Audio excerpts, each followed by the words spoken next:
Ladies and gentlemen, buckle up because what I'm about to tell you is shaking the entire Republican Party to its core. Just when America thought that the RINO establishment had been buried for good, just when the Trump administration finally restored order after the chaos of the Biden years, the Bush dynasty has quietly slipped out of the shadows with a plan so desperate, so calculated, and so reckless that senior White House officials are calling it the single biggest internal threat to the America First movement since 2016. And trust me, guys, you're going to want to hear every second of this because tonight we're not just talking about the rumors or whispers. We are talking about confirmed reports that the Bush family, right along with a handful of old guard GOP megadonors, they're actively plotting for a full-scale comeback. This is one that's designed to drag the party back to the pre-Trump era, back to endless foreign wars, back to outsourcing American jobs, and back to corporate control policies that nearly wiped out the American middle class. Now, here's what they didn't expect, though. J.D. Vance just blew their entire operation wide open publicly, directly naming the figures, naming the failures of the old GOP, and making it rather clear we're not going back. And within hours, Donald Trump Jr. responded with a shockwave of his own. We will never let this happen. Their entire 2028 blueprint, Cruz, donors, strategy just collapsed in real time. Now, tonight, we're exposing all of it. The secret meetings, the Bush-Cruz alliance, the attempted takeover. This is the political civil war that the media hoped you would never see.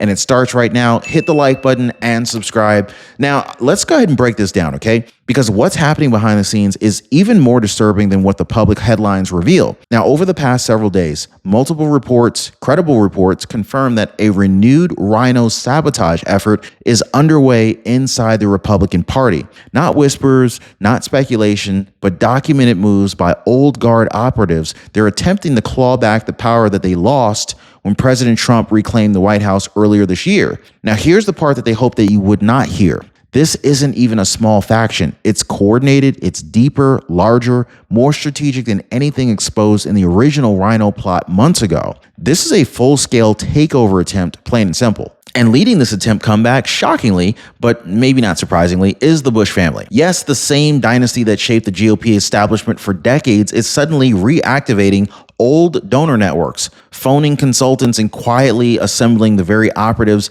Trump removed from influence over the last 8 years. Now, according to insiders, they have positioned themselves as the responsible alternative to Trump and the populist America First movement.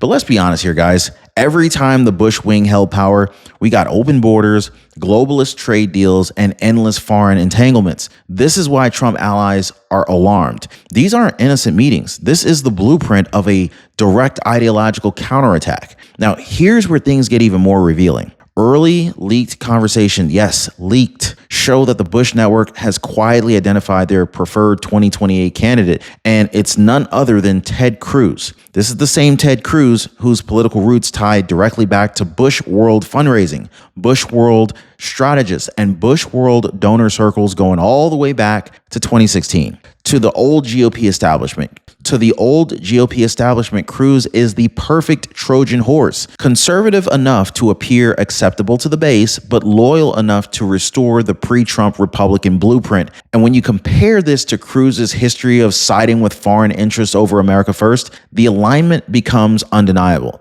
You know, before we move forward, I do want to take a moment to speak directly to those of you who are watching who've spent your entire life taking care of everyone else, your family, your friends, your community. Isn't it time someone finally took care of you? This is why I partner with Chapter. They treat your Medicare plan like it actually matters, because it does. Now, one viewer told me, for once, I actually felt like someone was on my side, and that stuck with me.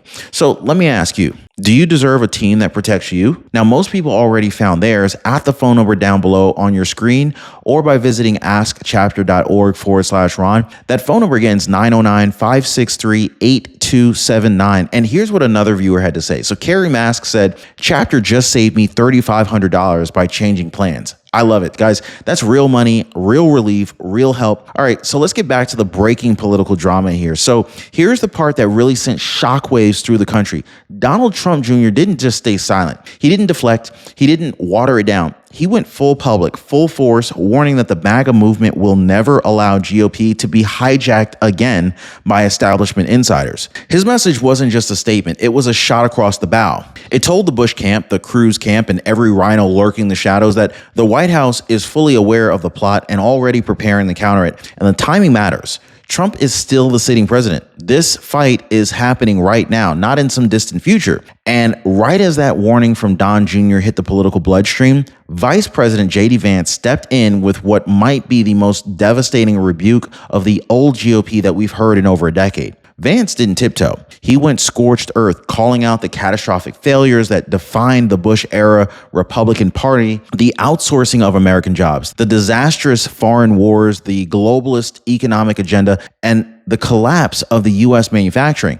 I mean, his message resonated instantly because he spoke directly to the voters who rebuilt the GOP base back in 2016. This is why the Bush wing fears him. He is their number one obstacle to reclaiming control in 2028. Now, Vance's comments didn't just expose the past. They drew a red line between two Republican parties fighting for dominance right now. On the one side, you got the old GOP, neocons, globalists, interventionists, the same people who shipped jobs overseas and dragged Americans into endless wars. But on the other side stands the America First GOP, reshoring factories, restoring borders, rebuilding manufacturing, defending workers, and rejecting globalist influence. And Vance made the case clearly. America cannot go back to the policies that failed working class families for 40 straight years. The contrast is so sharp, it's so undeniable that it's igniting a full-blown ideological civil war inside the party. Now, inside the Trump White House, officials aren't treating this like a nuisance. They're treating it like a coordinated attempt to roll back the movement that reshaped the Republican Party forever. So while they're careful not to disclose sensitive details, the administration's public posture, it says plenty. It's pretty much united around America First is non-negotiable. As the 2026 midterms approach, Trump understands that the stakes could not be higher. This isn't just another election cycle. This is a referendum on the party's future identity. Will the GOP remain the workers' first, anti-globalist force rebuilt by Trump and Vance, or will it be dragged backward into the Bush-era model that voters rejected? That's the battlefield right here, guys. But the clearest sign of an establishment resurgence comes from the donor class because the old money is moving again. Reports show major pre-Trump mega donors quietly testing the waters, attending the off-the-record gatherings hosted by Bush World alumni and probing for a 2028 candidate who can restore order, if you know what I mean. That's establishment code for undoing everything Trump rebuilt. Meanwhile, Trump-aligned donors are doubling down, warning that any betrayal of the America First movement will fracture the party beyond repair. The tension is unmistakable. Elites planning for a post-Trump GOP versus the millions of voters who refuse to surrender the movement that they fought to build. It's a high-stakes split, guys. So now, here's the strategic blind spot that the Bush faction is banking on, and the exact weakness J.D. Vance has been shouting from the rooftops. The new Republican base, the working class coalition that Trump built, does not turn out automatically in midterms. These aren't country club voters who show up out of habit. They need inspiration. They need conviction. They need a reason. And Vance warned that if the GOP slips back into establishment rhetoric, they will stay home. And the Bush wing already knows that. This is precisely the gap that they're trying to exploit. Remove the America First message, demotivate the base, and quietly slip back into power. Now, one of the clearest examples of why the base trusts J.D. Vance and not the old GOP is his laser focus on the housing affordability crisis. Under Biden, home prices doubled or even tripled, shutting out an entire generation of young Americans out of the housing market. Meanwhile, the Bush-era Republicans ignored this issue for years. J.D. Vance has made it a top West Wing priority, arguing that a nation where families can't buy homes is a nation in decline. So by targeting zoning abuses, foreign real estate influence, and supply shortages, Vance is fighting for the very voters that the establishment abandoned, and that terrifies the people plotting their comeback. Nothing exposes the philosophical divide between America First and the old GOP more clearly than foreign policy. And Ted Cruz handed the establishment's playbook to the public on a silver platter. So when Cruz openly bragged that his stated intention entering Congress was to be the leading defender of Israel, it sent shockwaves through the movement, not because Americans don't support allies, but because it confirmed exactly what JD Vance has warned about. The Bush-era mindset puts foreign priorities above American ones. So to millions of voters, Cruz's commitment was a flashing red siren. It revealed the deeper blueprint for the RINO comeback, return to globalism at America's expense. And nobody here wants that, at least not the real patriots. But even while battling establishment sabotage, Vance has made something painfully clear. The real threat doesn't come from within the GOP. It comes from the radical left. In recent remarks, he reminded the country that this far left movement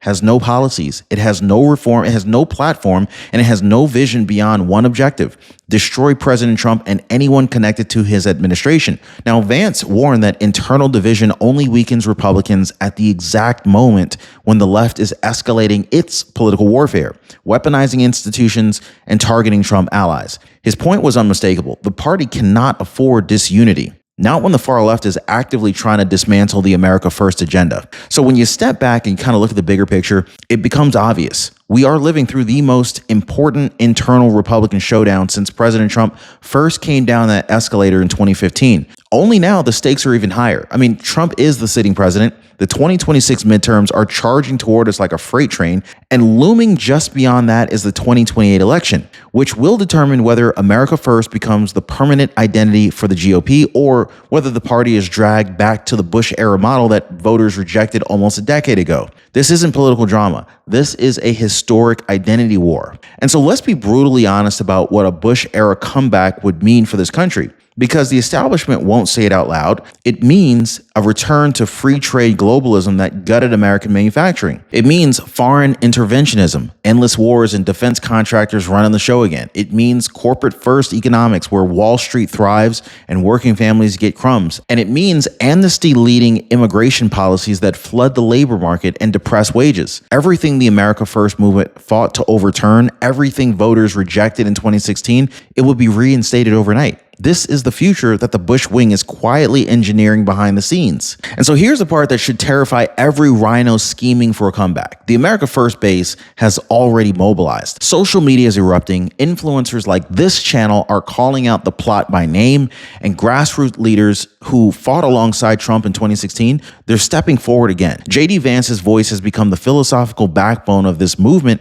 clarifying exactly what's at stake, while Trump Jr. rallies millions with the same fire that his father brought to the original MAGA wave. The message is unified and unmistakable. This isn't politics. Patriots see this as a fight for the soul of the Republican Party, and we're not backing down. So as we close tonight, here's the reality. The 2026 midterms and the 2028 presidential race are no longer routine election cycles. They are existential forks in the road. Now, on the one side stands America First, Trump, Vance, working class voters, national strength, economic independence, and a future built for American families. But on the other side stands the Bush-era restoration, donor class elites, globalist policies, foreign entanglements, open borders, and a party disconnected from its base. This is the choice. And if the last few weeks revealed anything, it's this. Americans aren't interested in going backward. So stay alert, guys. Stay focused. Hit the like button, subscribe, share this video. The RINO plot is real, but together we shut it down.